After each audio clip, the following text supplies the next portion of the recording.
Jane Staves stood at the edge of Copper Ridge, her weathered hiking boots planted firmly on the rust-colored rock that had given the mountain its name. At 28, her calves were still strong, her lungs still clear, but the whispers in town had grown louder than the wind that whipped through these peaks. "She's washed up," they said at Morrison's General Store. 3 failed summit attempts on Denali. That sponsorship money dried up faster than snowmelt in July. Before we jump back in, tell us where you're tuning in from. And if this story touches you, make sure you're subscribed, because tomorrow I've saved something extra special for you. Jane pulled her grandfather's old compass from her pocket, the brass worn smooth by decades of mountain men's hands. Thomas Staves had been a legend in these parts, running his trading post at the base of the Rockies for 40 years before his death last winter. Now the post was hers, along with his debts, his reputation, and the increasingly urgent letters from the bank. The wind carried the scent of pine and possibility. Below, she could see the ramshackle roof of Staves' trading post, a wooden structure that had weathered a century of Colorado storms. Her grandfather had left it to her with a single instruction in his will. "Don't let them tear it down, Janie. There's more there than meets the eye."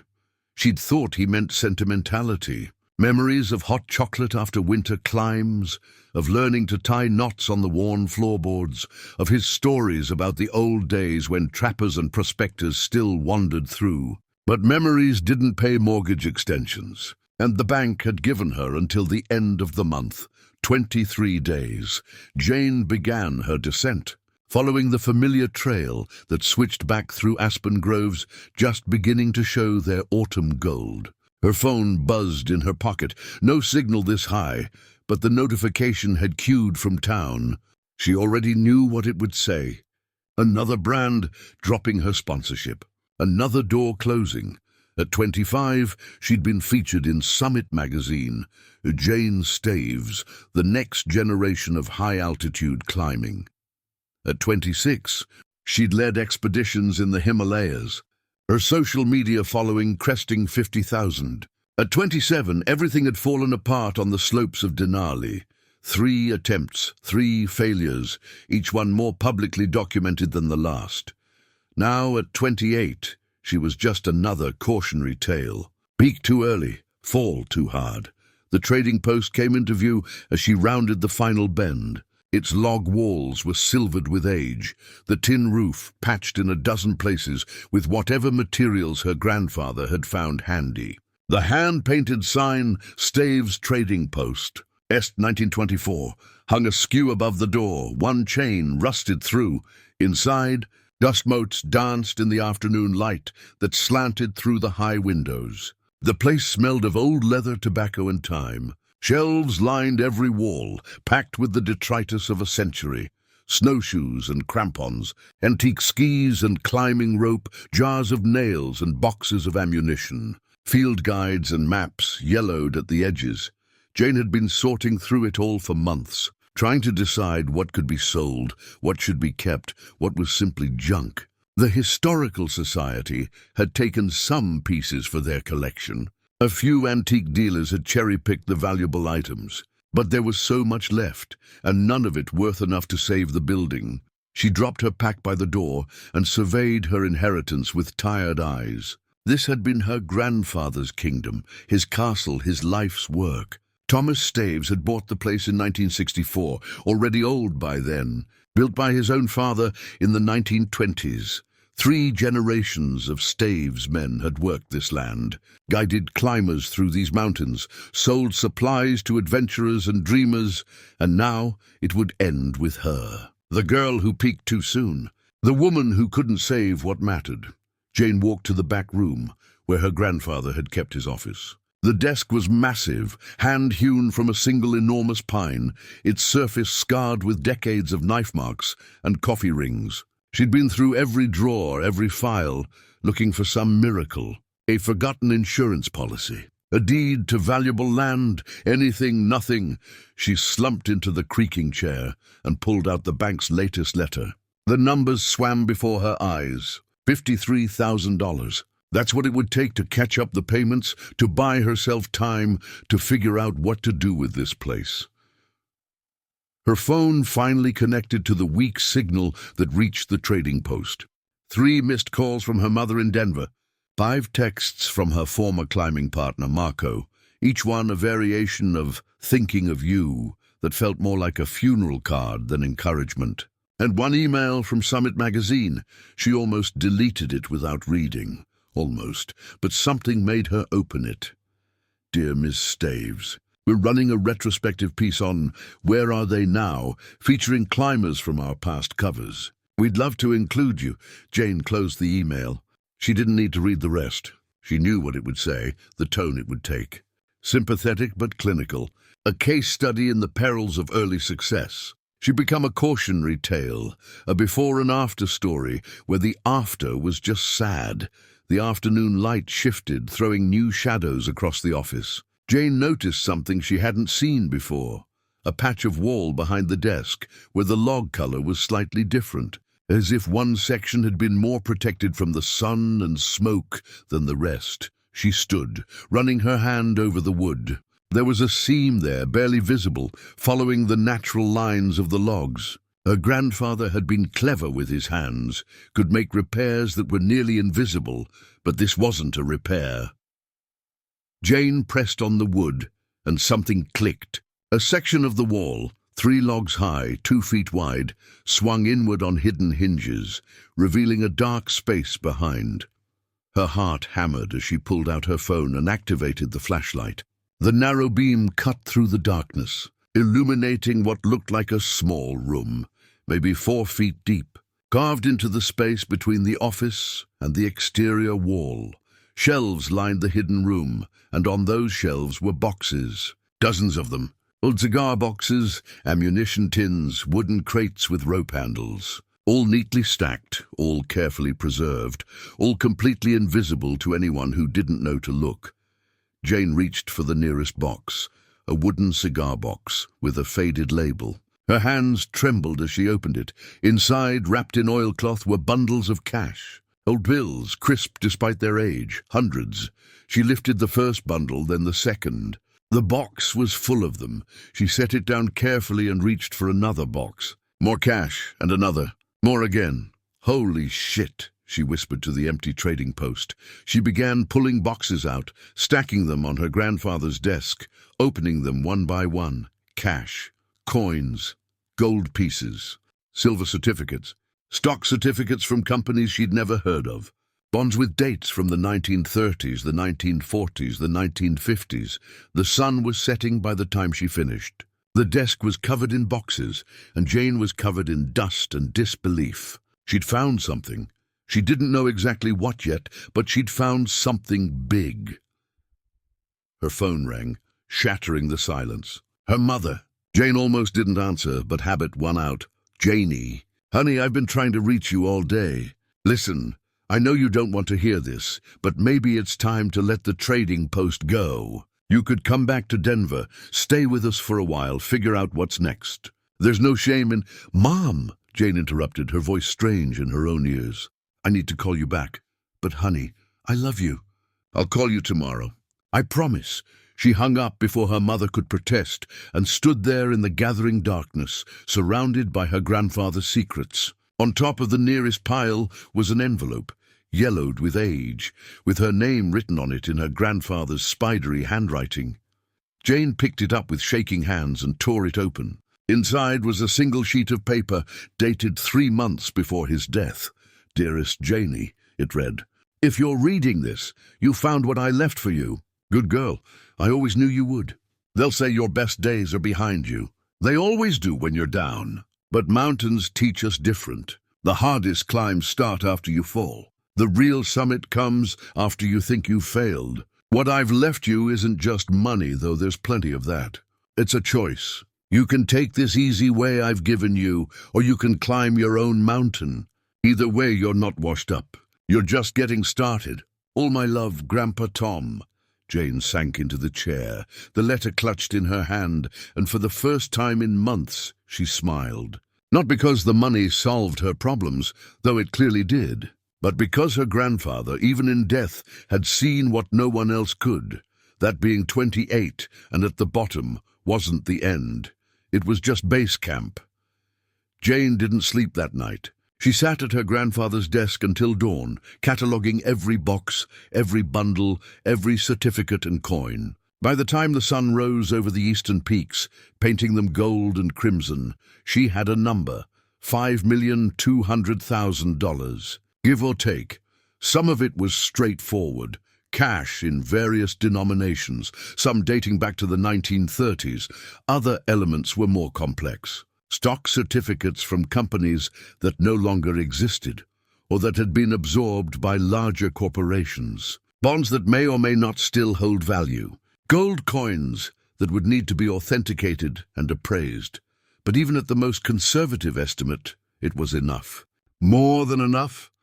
Jane made coffee as the trading post creaked and settled around her, the old building waking up to another day. Her hands were steadier now, her mind clearer. She'd spent the night not just counting money, but thinking about what her grandfather had written. A choice. She could take the money, pay off the building and walk away. Sell the trading post to some developer who'd turn it into a boutique hotel or a restaurant with authentic frontier atmosphere. Take what was left and return to climbing, fully funded, no sponsors needed. Prove everyone wrong about her being washed up. Or she could do something else entirely. The morning light revealed details she hadn't noticed in last night's frantic discovery. Tucked in with the money were documents, ledgers going back decades, written in her grandfather's meticulous hand. Names of climbers he'd outfitted, routes they'd taken. Some had returned to thank him. Others hadn't returned at all. There were also letters, dozens of them, carefully preserved in oilcloth like the money. Jane opened one at random, dated 1967. Tom, it read, thanks to your advice and equipment, we made the summit of Long's Peak yesterday. My son's first major climb. He'll remember it forever, and he'll remember you. You didn't just sell us gear, you taught us how to respect the mountain. Enclosed is a little extra for the college fund you mentioned. Hope it helps some kid get a chance they wouldn't otherwise have. There was a $50 bill paperclipped to the letter. Jane opened another, and another. The pattern became clear. Her grandfather hadn't just run a trading post. He'd been a mentor, a guide, a teacher, and those he'd helped had helped him in return. Not just with money, but with loyalty, with stories, with the kind of wealth that doesn't show up on a balance sheet.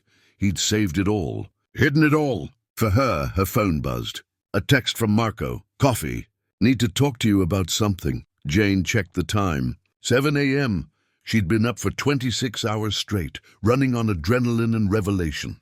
But Marco had been her climbing partner for 5 years, her friend for longer. He wouldn't ask unless it was important. She texted back, trading post, 9 a.m. I'll make coffee. Then she carefully gathered all the money and documents, returned them to their boxes, and secured them back in the hidden room. The wall clicked shut, invisible once more. Anyone walking into the office would see nothing but an ordinary room in an old building.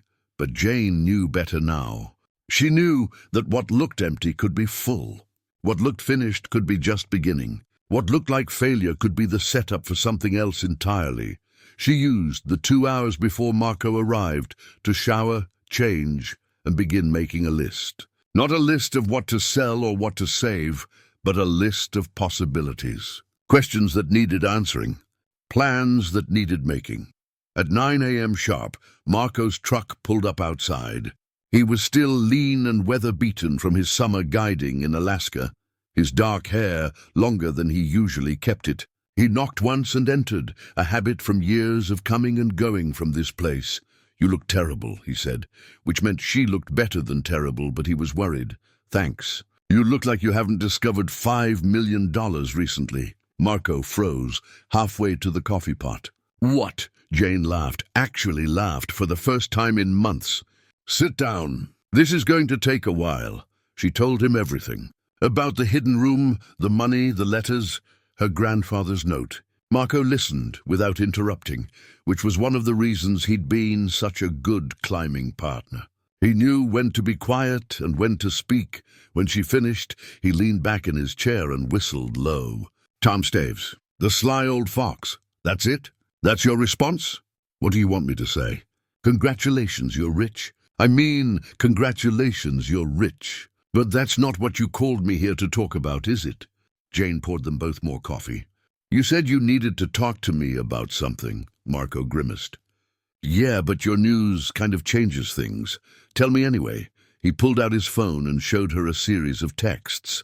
An offer for a winter expedition to Antarctica. A wealthy client who wanted to summit Mount Vinson, willing to pay top dollar for experienced guides. The contract would run November through January, prime Antarctic summer. They want both of us, Marco said. You and me, like the old days. The money's incredible, Jane. 6 figures each. But I told them I didn't know if you were still climbing seriously, and I didn't want to push you if you weren't ready. 6 months ago, Jane would have jumped at this opportunity. 3 months ago, she would have said yes out of desperation. But now, sitting in her grandfather's trading post with $5 million hidden behind the wall and his words echoing in her head, she found herself hesitating. When do they need an answer? End of the week, Jane nodded slowly. Can I ask you something? Why do you still climb? Marco looked surprised. Because I love it. Because there's nothing else that makes me feel the way a mountain does. Because, he paused. Why are you asking? Because I'm not sure I know my answer anymore. I thought I was climbing because I loved it. But maybe I was climbing because I was good at it. Because people noticed. Because it made me special. And when I stopped being good enough, when people stopped noticing, she trailed off. Denali wasn't your fault, Marco said firmly. The weather was impossible. We made the right call turning back. I know. But it felt like my fault. And everyone else seemed to think so too. The sponsors, the magazines, even some of the other climbers. Like I'd let them down by being human. Marco was quiet for a moment. So what are you going to do? Jane looked around the trading post, at the shelves full of history, at the walls that held a century of stories. Outside, the mountains rose against the morning sky, eternal and indifferent to human drama. I don't know yet, she said honestly. But I think I need to figure out what I want, not what other people expect. My grandfather spent 40 years running this place, helping people find their way into the mountains. Maybe there's something in that. Maybe there's a different kind of summit to reach. You're thinking about keeping the trading post. It wasn't a question. I'm thinking about what it could be, what it was supposed to be. My grandfather didn't just save money, Marco. He saved stories. He saved connections. He built something that mattered beyond himself. Marco stood and walked to the window, looking out at the peaks. You know what I think? I think you've been climbing other people's mountains for too long. Maybe it's time to find your own. Is that a metaphor? It's the truth, he turned back to her. Take the week. Think about what you want. The Antarctica gig is amazing, and I'd love to have you with me. But not if you're doing it for the wrong reasons. After Marco left, Jane sat alone in the trading post, listening to its familiar sounds. The creak of old wood settling, the whisper of wind through the cracks in the walls, the distant call of a raven. She thought about her grandfather, working this desk for decades, helping strangers become mountaineers, building something that lasted. She thought about the hidden room full of money, a safety net he'd woven from years of quiet accumulation. She thought about his final message, not about what to do with the money, but about the choice itself. Her phone buzzed again. This time it was an email from the bank, a courtesy reminder that her payment was due in 22 days. Jane smiled and deleted it. Then she opened her laptop and began to type. The email went to her mother first, then to Marco, then to the Historical Society, the Town Council, and finally to the journalist at Summit magazine, who'd asked about the retrospective piece. Dear everyone, she wrote, I'm writing to let you know that I'm not going anywhere. The trading post stays, I stay, and I have a proposition for anyone who thinks the best stories are about coming back from failure, not about never failing in the first place. She hit send before she could second-guess herself. Then she stood, opened the door to the morning, and looked up at the mountains. They hadn't changed. They never did. But she had, and that, she realized, was the point. The lawyer arrived on a Tuesday morning, driving a silver Tesla that looked absurdly out of place in the dirt parking lot of Staves' trading post. Miranda, Jen stepped out wearing a charcoal suit and hiking boots, a combination that somehow worked on her. "Miss Staves?" She extended a hand. "Thank you for agreeing to meet. I know this is unexpected. Jane had been expecting lawyers eventually. You didn't find $5 million in cash without attracting legal attention." What she hadn't expected was for one to show up uninvited 3 days after her grandfather's hidden cash had been discovered. "How did you know?" Jane asked, leading Miranda inside. "I didn't. Not about the money." Miranda pulled out a business card. "I'm the executor of your grandfather's estate. The official estate, I mean. The one that went through probate." Jane frowned. "That was settled months ago. Everything went to me, the building, the debts, the inventory, everything we knew about, yes." Miranda set her briefcase on the desk, the same desk that concealed the hidden room behind it. "But your grandfather came to see me about 6 months before he died. He wanted to make sure certain arrangements were in place." "What kind of arrangements?" Miranda pulled out a folder. "Your grandfather was a careful man, Miss Staves. He knew he was dying, the lung cancer, though he never told you. He spent those last 6 months putting his affairs in order, including this." She handed Jane a document. It was a letter from her grandfather to his lawyer, dated 8 months ago. "Miranda," it read, "by the time you read this, Janie will have found what I left her. Don't worry about the legality. I've been documenting and reporting it all for decades. The IRS knows every penny exists, though they don't know where I keep it. I've paid taxes on it all, kept records, done everything by the book. But I didn't want it in a bank where some random inheritance could wipe it out. I wanted Janie to find it herself when she was ready, when she needed it. Now here's what I need you to do." The letter went on for 3 pages, laying out a legal framework that Jane could barely follow. But the essence was clear. Her grandfather had been preparing for this moment for years. "The money is completely legal," Miranda explained. "Your grandfather reported it as business income over several decades. He paid taxes on it, kept meticulous records. It's yours, free and clear." Jane felt a weight lift from her chest. "So I don't have to give it back." "Give it back to whom?" "It's your inheritance. Taxed, documented, legal." Miranda smiled. "Your grandfather was eccentric, but he wasn't foolish. He knew that hiding money could cause you problems down the line. So he didn't hide it from the law, just from everyone else. Why would he do all this? Why not just leave it in a bank account?" Miranda pulled out another document. "Because he wanted you to have a choice. If you'd found a bank account, you would have just seen money, numbers on a page. But by making you discover it, by making you see how he'd saved it, the letters, the history, the stories, he wanted you to understand what it represented." Jane sank into her grandfather's chair. "He wanted me to see the work behind it." "Exactly. And there's more." Miranda pulled out a stack of additional papers. "Your grandfather also left instructions for several contingency plans. If you want to keep the trading post, I have documents that will help you navigate historical preservation grants, tax incentives for heritage buildings, and non-profit status applications. If you want to sell, I have contacts with buyers who respect historical properties. If you want to do something entirely different, I have resources for that too."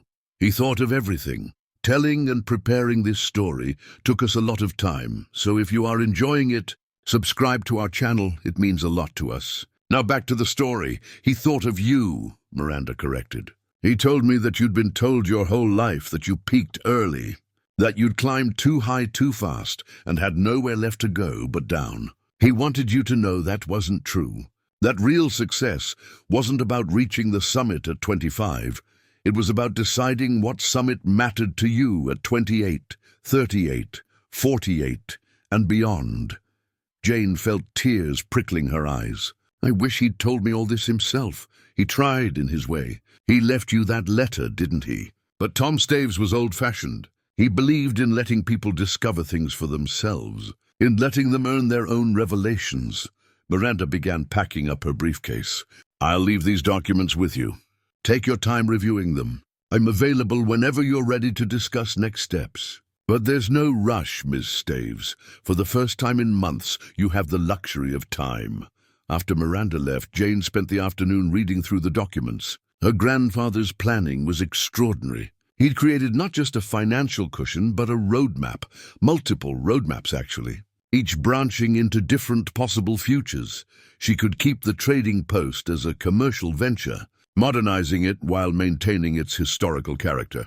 She could convert it into a non-profit educational center, teaching wilderness skills and mountain safety. She could donate it to the Historical Society and walk away wealthy. She could even tear it down and build something new if she wanted. The choice was entirely hers. Her phone rang. Marco. "So," he said without preamble, "I got your email. About not going anywhere.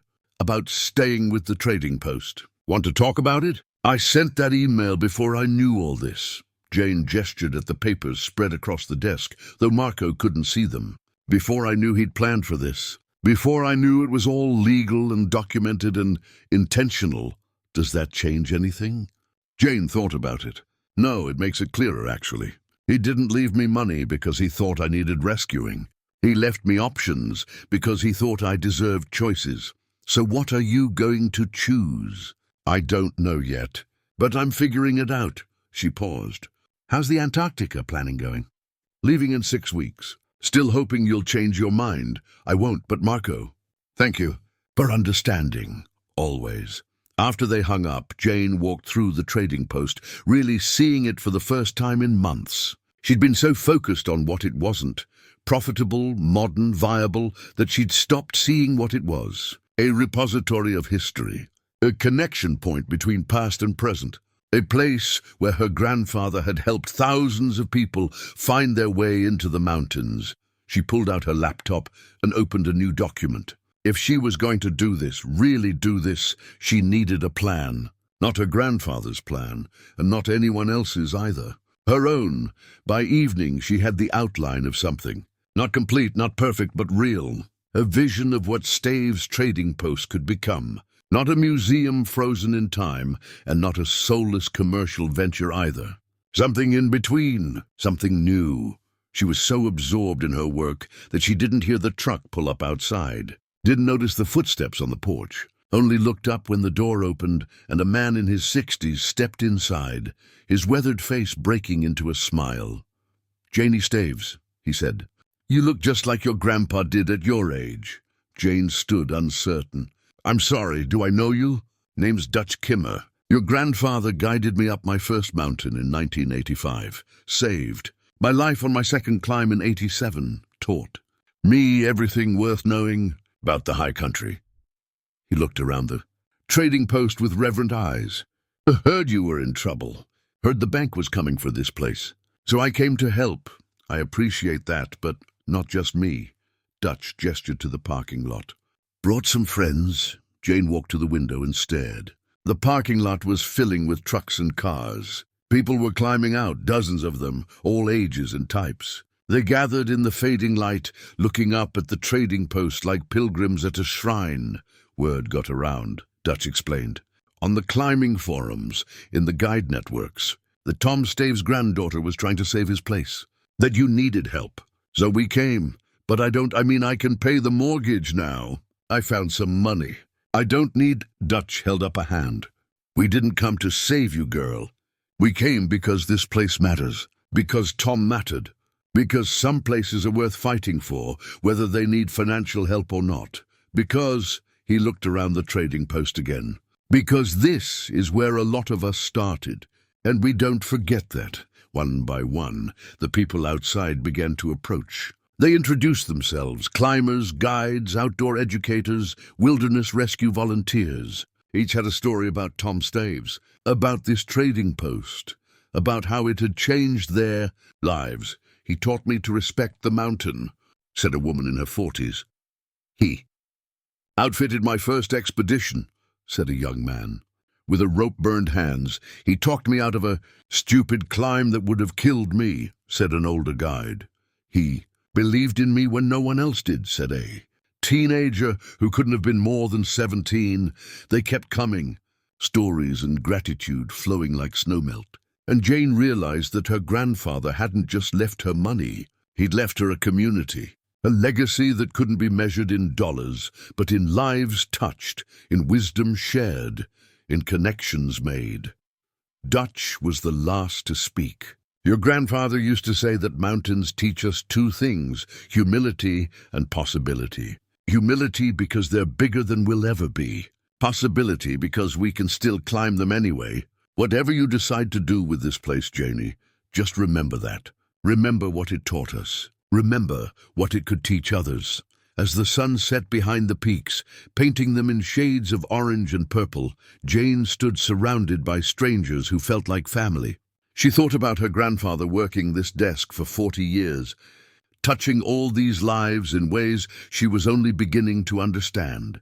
She'd been so focused on what she'd lost, the sponsorships, the recognition, the status of being a rising star, that she hadn't seen what was waiting to be built. Not a return to former glory, but something entirely new. Something that mattered in ways that magazine covers and social media followers never could. Thank you, she said to the crowd. All of you. For coming, for caring, for remembering. So you're staying? Dutch asked. Jane looked at the trading post, at the mountains beyond, at the faces gathered in the fading light. She thought about her grandfather's note. The hardest climbs start after you fall. I'm staying, she said, and I have some ideas. The crowd broke into applause. Someone produced a case of beer. Someone else had brought their guitar. And as the night settled over the mountains, Jane Staves stood in her grandfather's trading post, surrounded by his legacy, and began to plan her own. The first thing Jane did with the money was hire an accountant. Not just any accountant, but someone who specialized in heritage properties and non-profit organizations. His name was Russell Park, and he showed up in a sensible Honda, wearing a fleece vest and carrying a calculator that looked older than Jane. Most of my clients think I'm boring, he said cheerfully. But I once helped a historical society turn a condemned Victorian mansion into a thriving community center. So let's talk about what you want to do with this place. They sat at the big pine desk while Jane laid out her vision. Not a museum, not a retail store, but something hybrid. A working trading post that also served as an educational center for wilderness skills, climbing safety, and mountain ecology. A place where beginners could learn the basics and experienced climbers could share their knowledge. A bridge between the past and the future.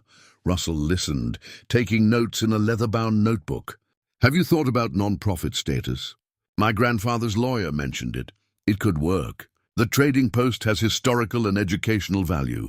You could establish a 501c3, which would give you access to grants and donations. You'd need a board of directors, a clear mission statement, and operational guidelines. But it would allow you to do a lot more than a standard commercial operation. What's the downside? Paperwork, oversight, you'd be accountable to the board and to the state. And you'd need to balance the non-profit educational mission with the commercial retail side. It's doable, but complicated. Russell looked around the trading post. On the other hand, you have a unique opportunity here. How many climbing shops have a century of history and a local legend as a founder? Over the next 2 weeks, Russell helped Jane draft a business plan. They worked long hours at the desk, surrounded by papers and coffee cups, building a framework for what the new Staves trading post could become. The numbers were sobering. Even with her grandfather's money, transforming the trading post would require significant investment. The building needed structural work, new foundation supports, roof repairs, updated electrical and plumbing. The inventory needed to be overhauled, mixing vintage pieces with modern gear. Insurance, permits, licenses, certifications for the educational programs. It all added up. You're looking at about $800,000 in initial investment, Russell said. Maybe more depending on how extensive the restoration gets. And that doesn't include ongoing operational costs. Jane did the math. $800,000 from $5 million left her with plenty of cushion. But it also meant commitment. Once she put that money into the trading post, it wasn't liquid anymore. She couldn't just walk away. "Do it," she said. The restoration began in early October. Jane hired a construction company that specialized in historical buildings, and their foreman, a gruff man named Pete, who'd worked on historical restorations throughout Colorado, took one look at the trading post and grinned. "Your grandfather built this to last," he said, running his hand along the log walls. "These are original old-growth pine logs. You can't get wood like this anymore. The foundation is solid stone. The framing is mortise and tenon joinery that hasn't been used in 50 years. This building wants to survive, Miss Staves. We just need to help it along." The first phase was structural. They jacked up the building to repair the foundation, replaced rotted sills, reinforced the floor joists. It was invasive work that required emptying the entire trading post, and Jane spent days carefully cataloguing and packing everything from her grandfather's inventory. She discovered more stories with every box. A set of crampons with a note. "Thanks for teaching me about ice, Tom. Made the summit of Rainier because of you."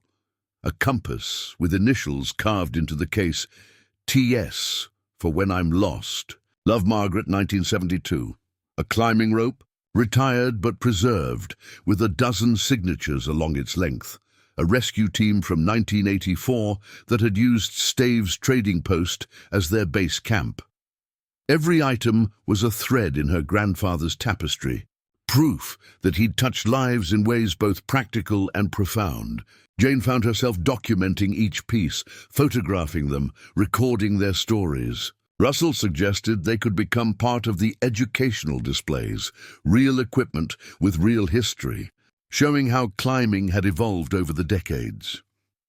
While the construction crew worked on the structure, Jane focused on the business side. She filed paperwork for non-profit status, established a board of directors, including Dutch Kimmer, Miranda Chen, the lawyer, and 2 other longtime members of the climbing community, and drafted a mission statement that had gone through 17 revisions before everyone was satisfied. The Staves Trading Post and Mountain Education Center exists to honor the history of mountaineering while preparing the next generation of climbers through education, equipment access, and community building. It sounded official. It sounded real. It sounded like something that might actually work. The local response was mixed. Some people in town were thrilled that the trading post would be preserved. Others were skeptical that a 28-year-old woman who'd failed on Denali could run a successful business and educational center. "She's too young. Jane heard at Morrison's general store, too inexperienced," someone said at the gas station, playing. "With her grandfather's money?" a woman muttered. In the post office line, Jane tried not to let it bother her. But late at night, when the construction crew had left and she was alone in the stripped-down building, doubt crept in. What if they were right? What if she was in over her head? What if this was just another failure waiting to happen? She was wrestling with these thoughts one evening when she heard a knock on the doorframe. The door itself was off its hinges, being repaired and refinished. Ms. Staves. A woman stood in the doorway, maybe in her 60s, wearing worn Patagonia gear and carrying an old external frame backpack. Something about her was familiar, though Jane couldn't place it. "I'm sorry to intrude. I'm Elizabeth Morrison." "I don't know if you remember me," Jane stood. "Morrison. From the general store?" "My husband's family. But that's not why I'm here." Elizabeth stepped inside, looking around the construction site with careful eyes. "Your grandfather helped me in 1988. I was 23, engaged to a man who hit me. I came to the trading post looking for camping equipment because I'd decided to hike into the mountains and, well, I wasn't planning to come back." Jane felt her breath catch. "Your grandfather took one look at me and knew. I don't know how, but he knew. He made me coffee, sat me down in his office, and talked to me for 3 hours. He didn't preach or judge. He just talked about mountains, about how they're dangerous, but the danger isn't what makes them beautiful. About how falling isn't failure unless you don't get back up. About how sometimes the bravest thing you can do is choose a different route than the one everyone expects you to take." Elizabeth's eyes were wet. "I left the trading post that day and drove to Denver instead of into the mountains. I went to a women's shelter, started over. Met my husband, the good one, a year later. Had 2 kids. Built a life I didn't think was possible." She pulled an envelope from her pocket. "When I heard you were restoring this place, I knew I had to help. This is everything I can spare. It's not much, but Tom Staves saved my life. If his granddaughter is trying to make sure this place survives to save others, then I want to be part of that." Jane opened the envelope. Inside was a check for $5,000, a substantial sum. But what struck her more was the memo line, "For the girls who need a different mountain." "I can't accept this," Jane said, her voice thick. "You can and you will. Because this isn't about you or me. It's about what this place means, what it's always meant." Elizabeth looked around the construction site. "People think trading posts were just about buying and selling. But your grandfather knew different. This was a gathering place, a place where people could figure out their next step. Sometimes that step was up a mountain, sometimes it was away from one. But this place helped them take it. After Elizabeth left, Jane sat in the middle of the construction debris and cried. Not from sadness, but from the weight of understanding what she'd inherited. Her grandfather hadn't just left her a building and money. He'd left her a responsibility, a trust. The phone rang. Margot, calling from somewhere in South America, where he was guiding a pre-Antarctica training climb. "How's the restoration going?" he asked. Jane looked around at the exposed beams, the construction equipment, the organized chaos. "It's terrifying." Good. If it wasn't scary, it wouldn't be worth doing. You know that better than anyone. Every hard climb starts with fear." Jane smiled despite herself. "When did you become a philosopher?" "I learned from the best. Tom Staves used to tell me that mountains don't care about your resume. They only care about what you do right now, in the moment when it matters. I miss him." "I know, but he's still here, Jane, in this building, in the people he helped, in you. You're not just restoring a trading post. You're continuing his climb." After they hung up, Jane stood and surveyed the work ahead. The building would be ready by December, according to Pete's timeline.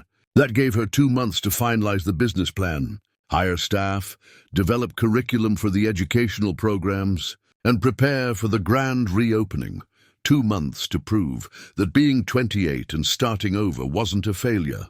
It was a choice. Her choice. She walked to where her grandfather's desk still sat, the only piece of furniture that hadn't been moved during construction. Behind it, invisible to everyone but her, was the hidden room where she'd found the money, where she'd found his letter, where she'd found the courage to try something different.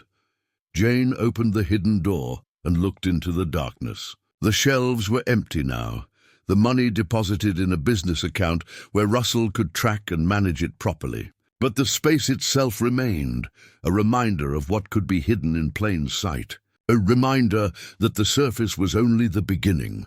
She closed the hidden door and ran her hand over the invisible seam. Then she turned to face the trading post, stripped down to its bones, exposed and honest and real. "Okay, Grandpa," she said to the empty room. "Let's show them what we've got." By mid-November, the restoration was 70% complete. The structure was sound, the roof was new, and the interior was beginning to take shape. But Jane had discovered that rebuilding a building was the easy part. Rebuilding a business was something else entirely. She sat in her grandfather's office, still the only fully finished room in the trading post, with a stack of resumes spread across the desk. She needed to hire instructors for the education programs, retail staff for the trading post, and someone to manage the day-to-day operations so she could focus on the bigger picture. The problem was that everyone who applied seemed either overqualified or underqualified. The overqualified ones wanted salaries she couldn't afford, even with her grandfather's money. The underqualified ones were enthusiastic but lacked the experience necessary to teach wilderness skills safely. "Looking for Goldilocks?" Russell asked, dropping off another binder of financial documents. "Looking for someone who knows mountains, can teach, and doesn't mind working for a non-profit salary at a trading post in the middle of nowhere. So basically, looking for Tom Staves. Basically, Russell pulled up a chair. You know, your grandfather didn't start out as a legendary guide. He grew into it. Maybe you're not looking for someone who's already perfect. Maybe you're looking for someone who could become perfect. Jane considered this. Like an apprenticeship? Like a partnership. Someone young enough to grow with the business, experienced enough to be useful, and invested enough to care. That afternoon, Jane revised her job posting. Instead of looking for certified instructors with years of experience, she advertised for climbers with a teaching spirit, wilderness lovers with patience, and anyone who believes mountains are for everyone, not just the elite. The responses were different. Younger people mostly. Recent college graduates with outdoor education degrees and massive student loans. Guides who'd worked commercial operations but wanted something more meaningful. Even a few former clients of her grandfather's who wanted to give back. One application stood out. Sasha Petrova, 26, immigrated from Russia at age 12. Worked her way through college guiding weekend trips in the Catskills. Now living in Colorado and working as a barista while taking on guide jobs whenever she could.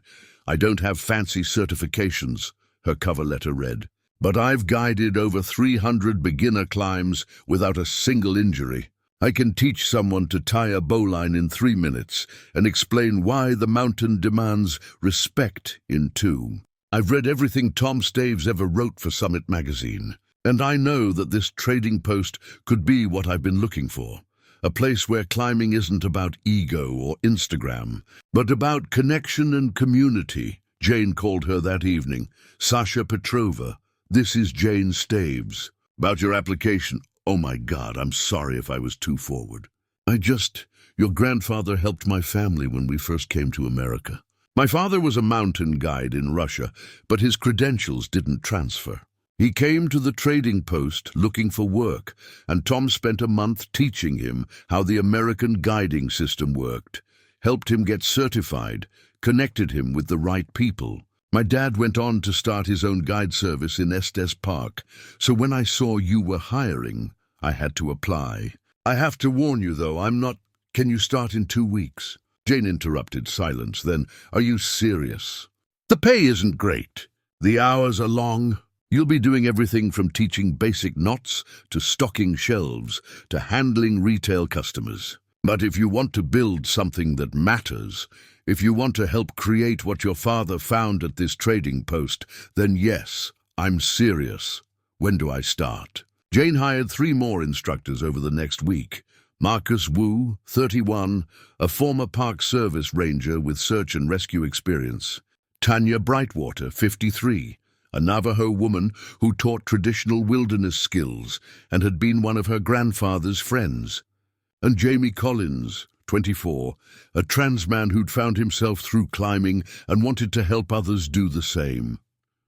The board of directors approved her hires, though Dutch Kimmer had concerns about the payroll budget. You're spending money fast.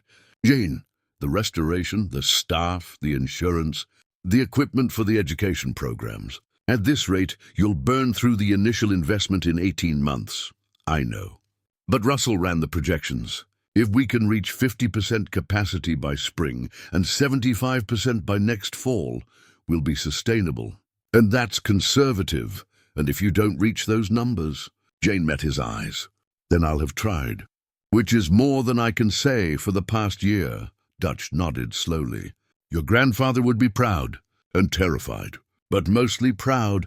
The curriculum development took weeks. Jane worked with her new team to create a tiered system of classes, beginner, intermediate, and advanced. Beginner classes covered basics, reading maps, identifying gear, understanding weather, practicing knots, and belaying. Intermediate classes taught trip planning, wilderness first aid, route finding, and technical skills. Advanced classes would be custom expeditions, led by experienced guides, with scholarships available for students who couldn't afford them. We're not just teaching people to climb, Jane explained during a team meeting. We're teaching them to be safe, to be respectful, to understand what they're getting into. My grandfather used to say that the mountains don't care about your courage. They only care about your competence. That's harsh, Jamie said. That's honest. And honest is what keeps people alive. They also developed what Jane called the Legacy Program, free introductory classes for underprivileged youth, women, people of color, disabled climbers, and anyone else who traditionally face barriers to accessing the outdoors. It was ambitious and expensive, but it was also the heart of what Jane wanted the trading post to be. "We're named after my grandfather," she told her team, "but we're building something for everyone's grandchildren." The retail side of the business was easier to plan, but harder to stock. Jane wanted to balance vintage equipment, the historical pieces from her grandfather's inventory, with modern gear. She contacted manufacturers, negotiated wholesale prices, and created a consignment program where local climbers could sell their used gear with the trading post, taking a 20% commission. The vintage pieces became a central feature. Jane created displays that showed how equipment had evolved. Wooden ice axes next to modern carbon fiber ones, hemp rope next to kernmantle, leather boots next to insulated synthetics. Each display included information about the gear's history and the climbers who'd used it. "It's like a museum that you can shop in," Sasha said, arranging a display of vintage carabiners. "That's exactly what it is," Jane agreed. By early December, the trading post was ready. The restoration was complete. The staff was trained. The inventory was stocked. The class schedule was posted. All that remained was the grand reopening. Jane stood in the middle of the main room, taking it all in. The space was transformed but still recognizable. The old log walls had been cleaned and treated, their patina preserved. The wide plank floors had been refinished but not replaced, their scars and stains part of the history. Her grandfather's massive desk sat in the office, solid and enduring. And throughout the space, carefully placed, were pieces of the past. Vintage photos of climbers, old maps, newspaper clippings about historic ascents. But there was new life too. Modern displays of climbing gear, colorful posters advertising classes, a reading nook with current climbing magazines and books, a children's corner with kid-sized harnesses and a small climbing wall, a coffee station where people could gather and swap stories. It was both old and new, past and future. History and hope. "Your grandfather would love this," a voice said. Jane turned to find Miranda Chen standing in the doorway, looking around with approval. "You really think so?" "I know so. He didn't want a museum. He wanted this place to be alive, to evolve, to matter." "And you've done that," Jane smiled. "We open in 1 week. I'm terrified." "Good. Fear means you care. And caring is what makes the difference." That evening, Jane climbed to her favorite spot on Copper Ridge, the same place where she'd stood months ago contemplating failure. The sun was setting, painting the snow-capped peaks in shades of pink and gold. Below, the trading post looked small but sturdy, smoke rising from its chimney, lights glowing in the windows. She thought about the journey from that day to this one, from believing her peak was behind her to understanding that peaks were just arbitrary markers on a longer climb, from thinking she'd failed to recognizing that failure was just a step, not a destination. Her phone buzzed. A text from Marco in Antarctica. "You open next week. Wish I could be there. But you don't need me. You've got this. Tom would be proud."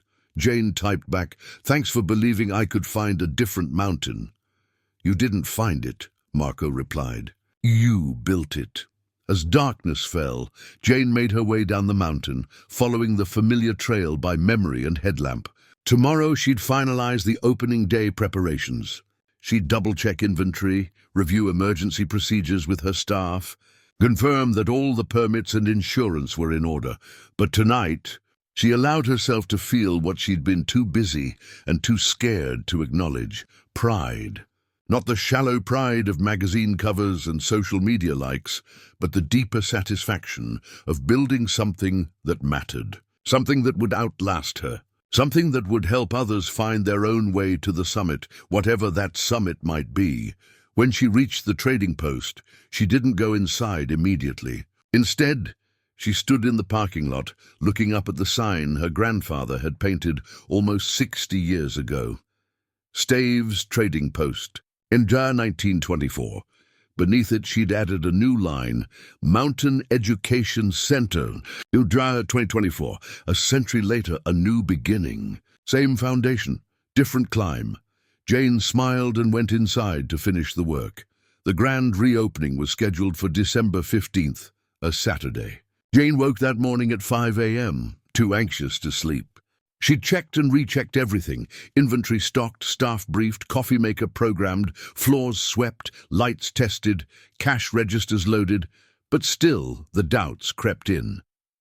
What if no one came? What if people couldn't see past the failed climber trying to trade on her grandfather's name? What if she'd spent $800,000 on a dream that nobody wanted? She made coffee in the small apartment she'd built above the trading post, formerly the storage loft, now converted into modest living quarters. Through the window she could see the parking lot, empty and quiet in the pre-dawn darkness.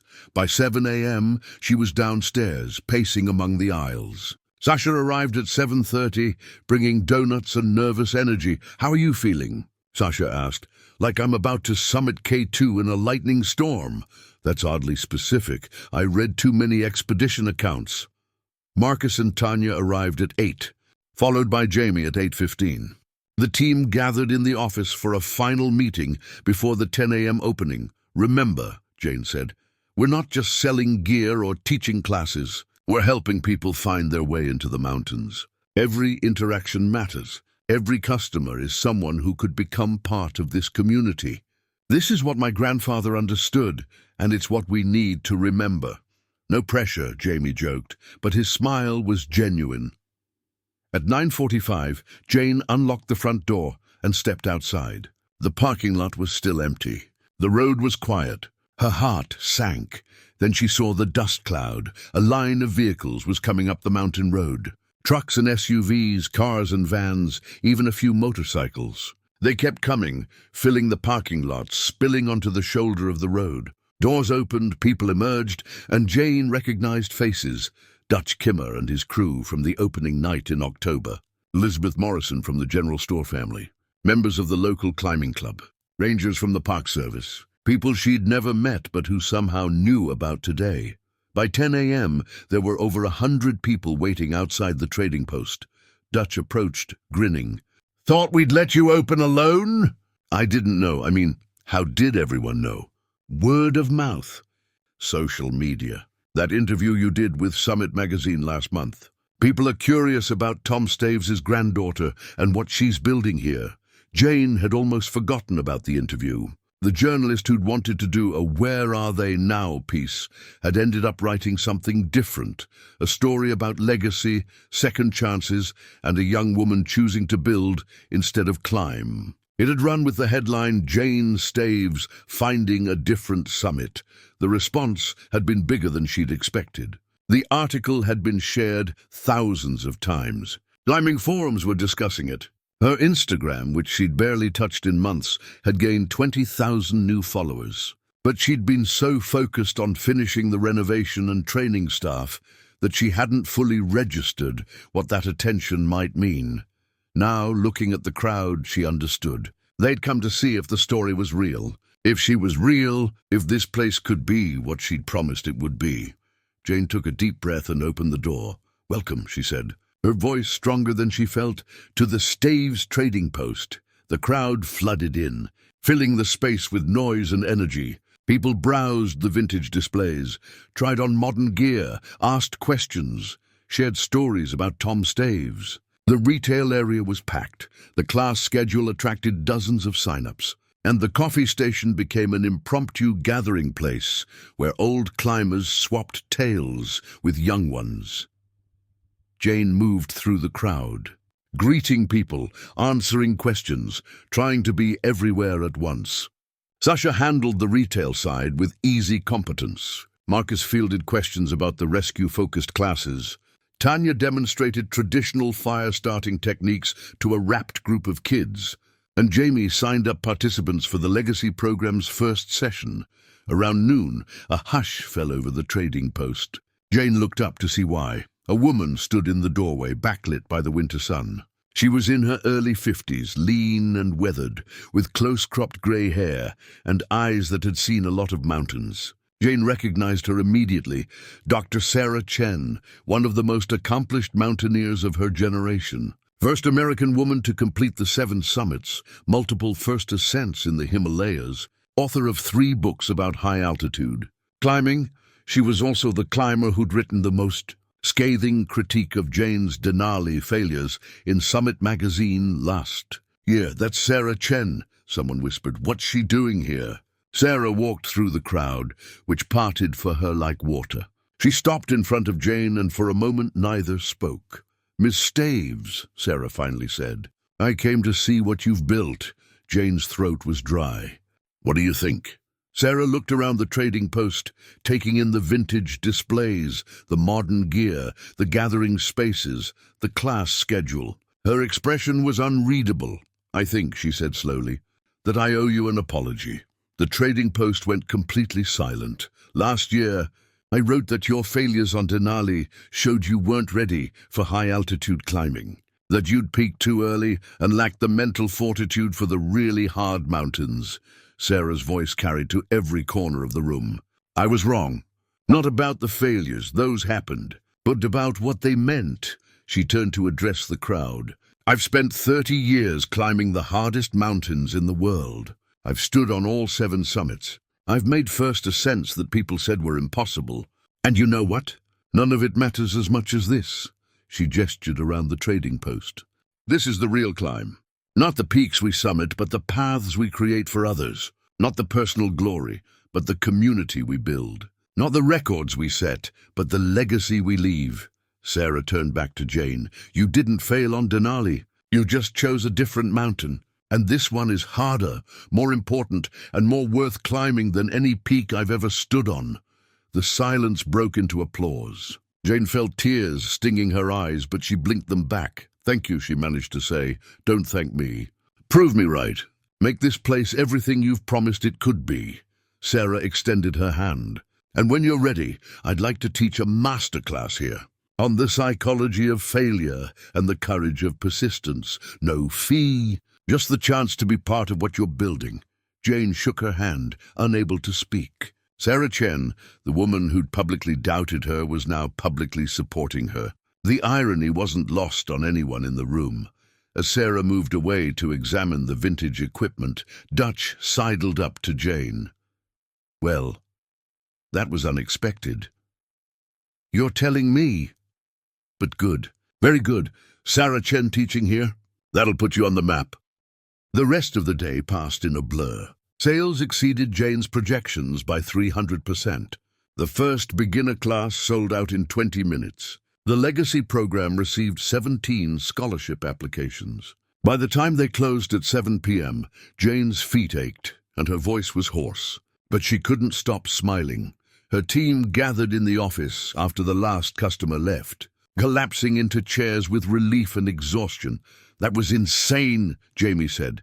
"That was perfect," Sasha corrected. "That was just day 1, Marcus pointed out. "We need to be able to sustain this." He was right, Jane knew. Opening day enthusiasm was one thing. Building a sustainable operation was another. They'd need consistent traffic, reliable revenue, and word-of-mouth marketing that went beyond the initial buzz. But looking at her team, tired, happy, committed, Jane felt confident for the first time in months. She'd built something real, hired people who believed in it, created a space that honored the past while reaching for the future.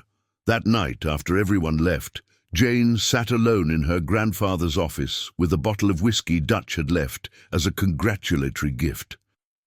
She poured a small glass, raised it to the hidden room behind the desk, and spoke to the ghost of Tom Staves. "We did it, Grandpa. We opened, we survived. And tomorrow we get to do it again."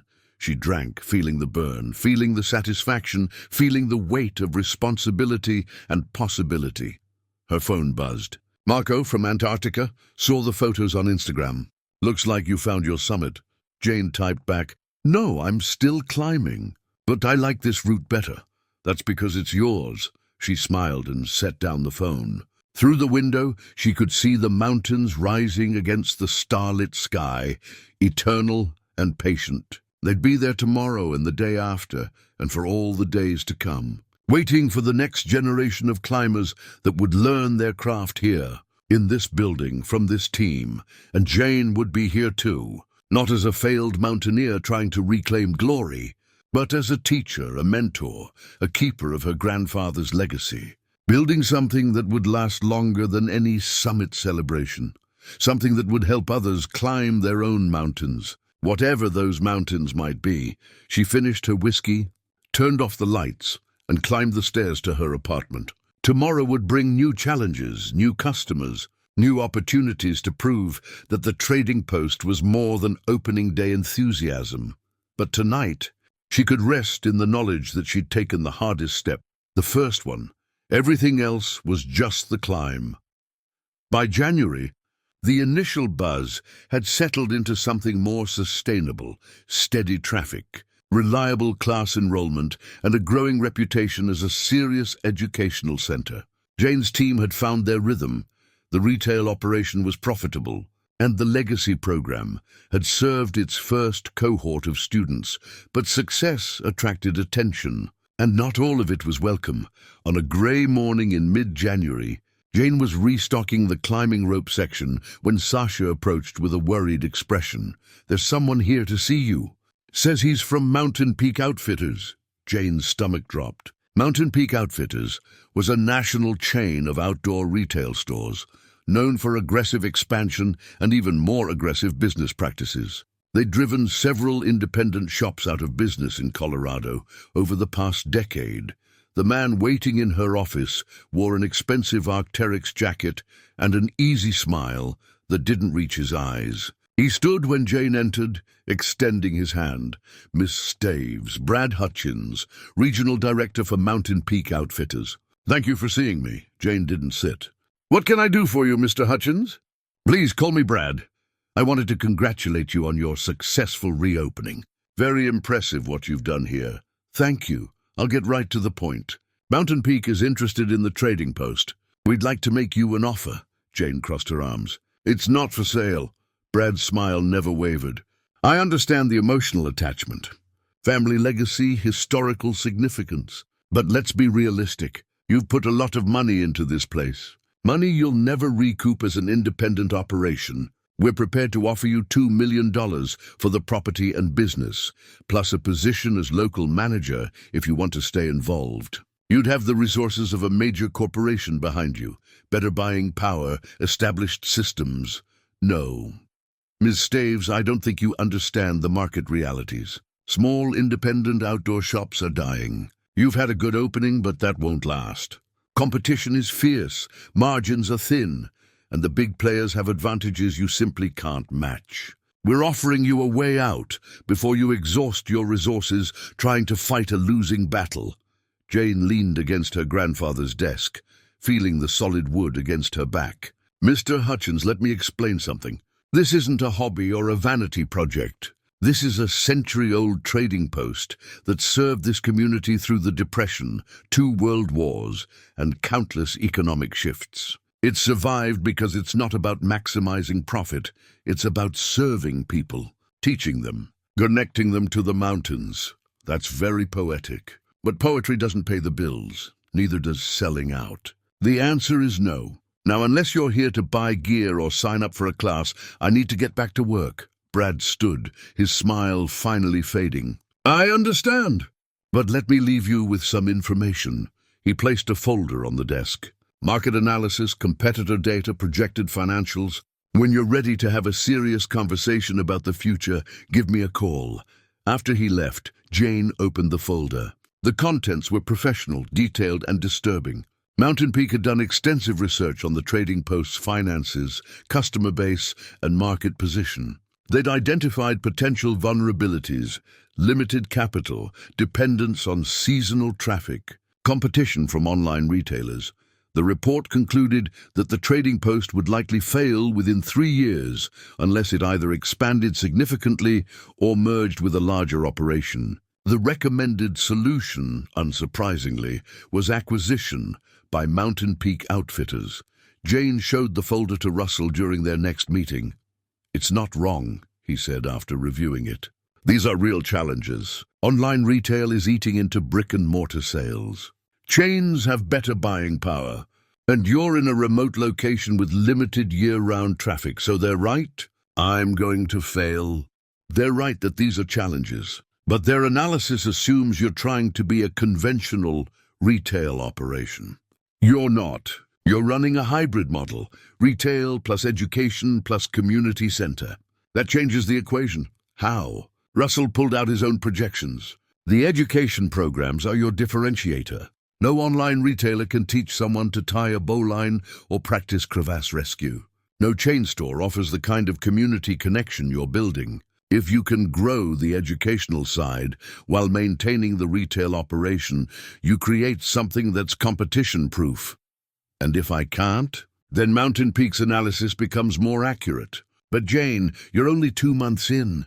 You need to give this time to work. That evening, Jane called an emergency board meeting. Dutch, Miranda, and the other board members gathered in the trading post after hours. And Jane laid out the situation. Mountain Peak's offer, their analysis, and the implied threat. "They're not wrong about the challenges," Dutch said. "But they're assholes for trying to use them to pressure you into selling." "The question is," Miranda said, "what's your response? Legally, you're under no obligation to sell. But if they're serious about moving into this market, they could open a competing location nearby and try to drive you out through undercutting." "Can they do that?" "It's legal. Ruthless, but legal." Tanya, who'd been quiet until now, spoke up. "My people have dealt with this kind of pressure for centuries.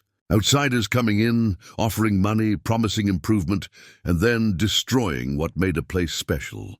The answer isn't to fight them on their terms. It's to become so valuable to the community that the community protects you." "What does that mean practically?"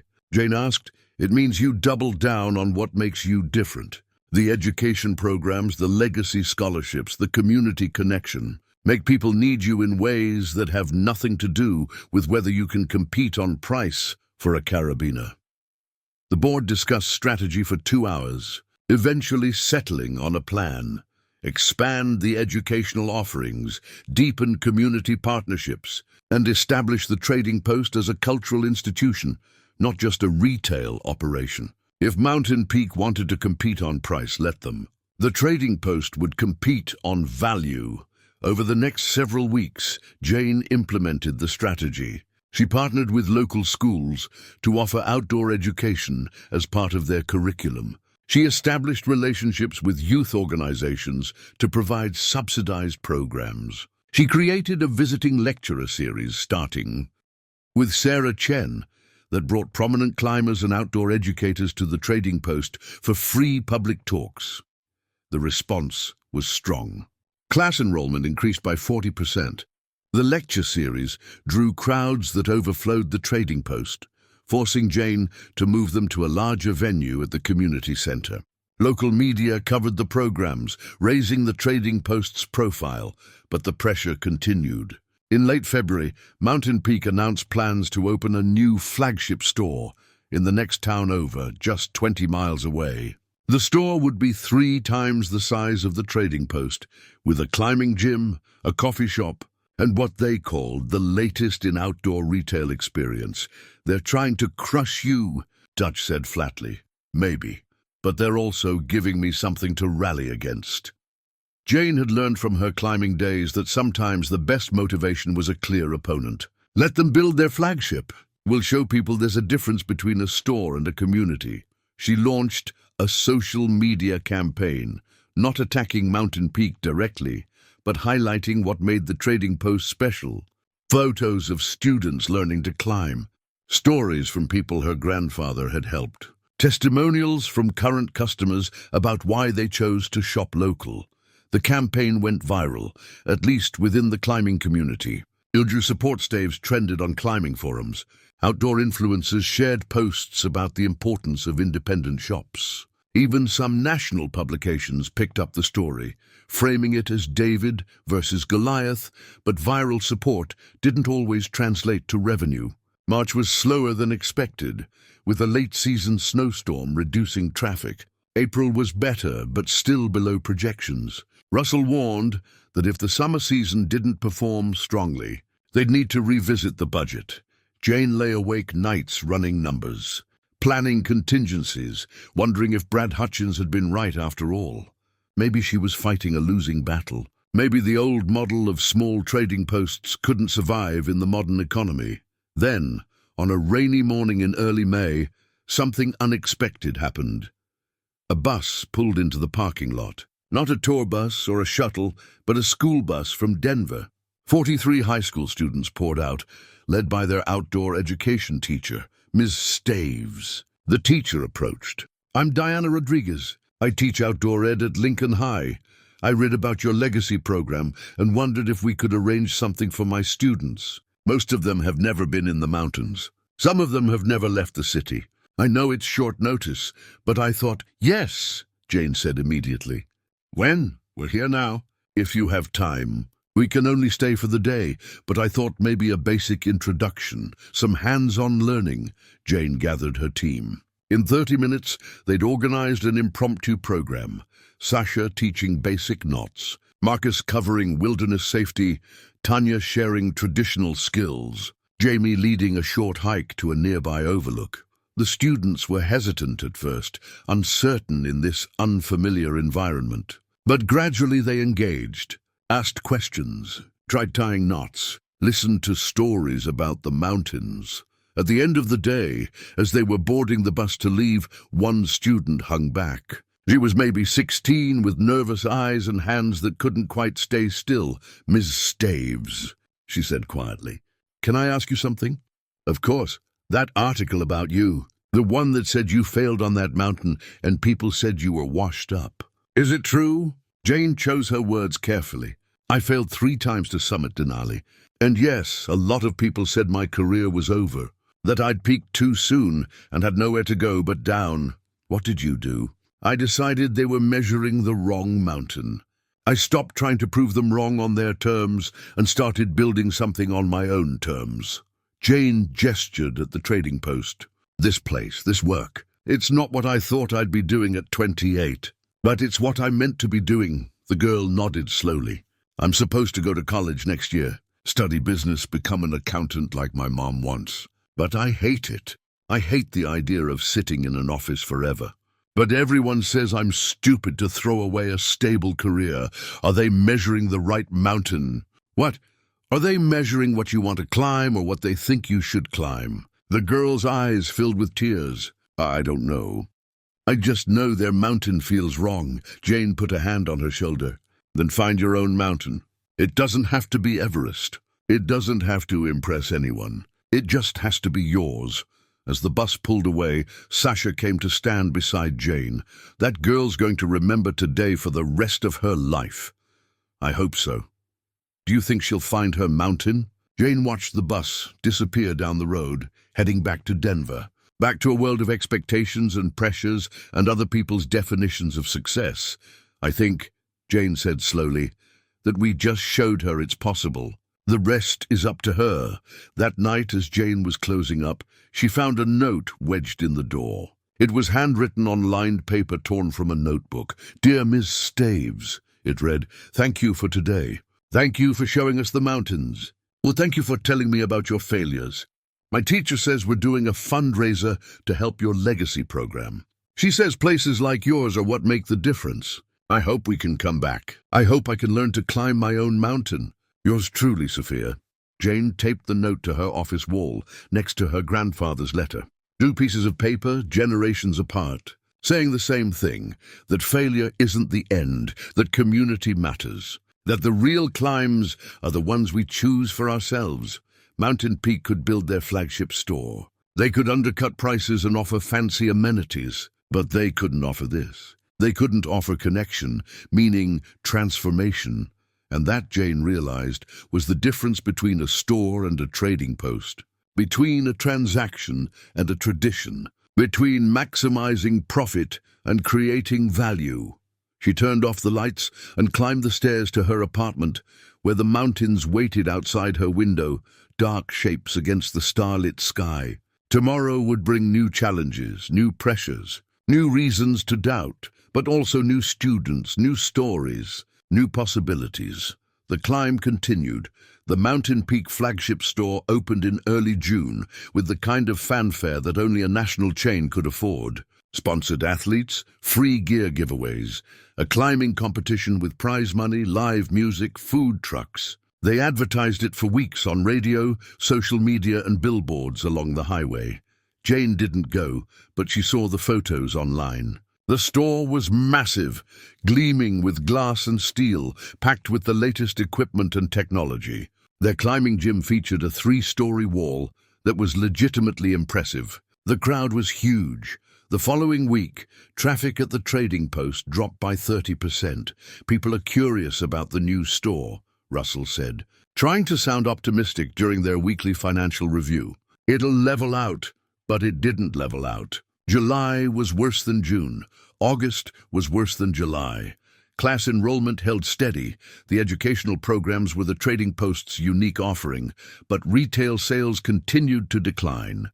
People were buying their gear at Mountain Peak, where prices were 15 to 20% lower than coming to the trading post for classes. We're becoming a showroom for Mountain Peak, Marcus observed bitterly during a staff meeting. People learn here, then buy there. Jane knew he was right. She'd seen it happen. Customers asking detailed questions about equipment, getting expert advice from her staff, then saying they'd think about it, which usually meant they'd buy it cheaper at Mountain Peak. By September, Russell's projections showed a troubling trend. At the current rate, the trading post would burn through its remaining reserves by next spring. They could cut costs, reduce staff, scale back programs, close during slow seasons, but that would undermine everything they'd built. Or they could find new revenue sources. But options were limited. You could raise prices, Russell suggested. Then we'd be more expensive than Mountain Peak and less convenient. You could add a membership program. Annual fee for discounts and perks. That punishes the people who use us least and rewards those who already shop here. You could reduce the legacy program scholarships. No. Jane was firm on this. That program is who we are. We don't cut it. She left that meeting feeling trapped. Every option seemed to compromise the trading post's mission or financial sustainability. And winter was coming, historically the slowest season for mountain retail. The board meeting that month was tense. Dutch pushed for aggressive marketing. Miranda suggested exploring grants and donations more aggressively. Tanya advocated for patience and faith that the community would support them. But underneath the discussion was an unspoken question. How long could they hold out? Jane went for a long hike after the meeting, climbing to Copper Ridge as the autumn colors blazed across the mountainsides. Up here, away from balance sheets and business plans, the answer seemed obvious. They'd stay as long as they could, fight as hard as possible, and if they ultimately failed, at least they'd failed on their own terms. But down in the valley, with bills to pay and staff to support and students counting on them, the answer was more complicated. Her phone rang.